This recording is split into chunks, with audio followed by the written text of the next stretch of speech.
All new at noon, new details in connection to a rapidly developing story at this hour involving a missing woman investigation and unidentified human remains found on the city's west side. Thanks for joining us here at First Coast News at noon. I'm Keitha Nelson. A lot of new details to unpack this afternoon on that death investigation on the west side that we've been covering for almost 24 hours now. First, we know the woman who lives in that home, Shannon McCarthy, is now in custody for making a, quote, written threat to kill.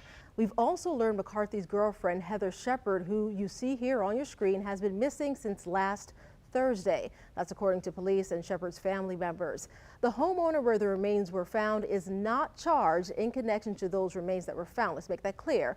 And those remains still have not been identified. We want to bring in Tristan Hardy now. He's on your side, talking with neighbors there and trying to piece together the situation. Tristan, what are you hearing out there? What do we know at this hour? Oh, right now, Keith, I can tell you that I'm in the middle of a neighborhood on Retall and Colonial Avenue, and behind me is the entire crime scene. This is as close as we can get to the scene. You can see a couple of JSO vehicles out here, including the house. If you see that house to the right of me with the green shades, that's the house in question. Now, what makes this so interesting is that occasionally when the wind blows is that you can smell a foul stench in the air. Now, neighbors say that Shannon McCarthy and the missing person Heather Shepard, they were a couple in this case. And according to the Justice Coalition, it's a nonprofit organization that serves victims of a violent crime.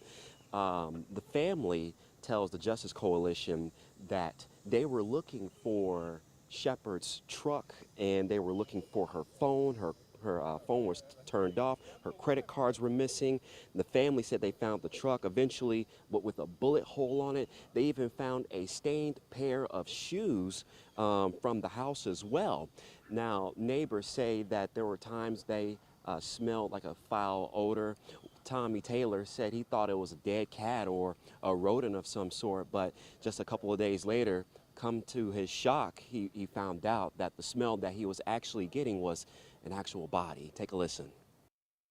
But yeah, it's terrible. Anytime something like that happens and close to your neighbors, you know, because we just don't know what goes on behind closed doors. Absolutely. It's crazy. As a neighbor.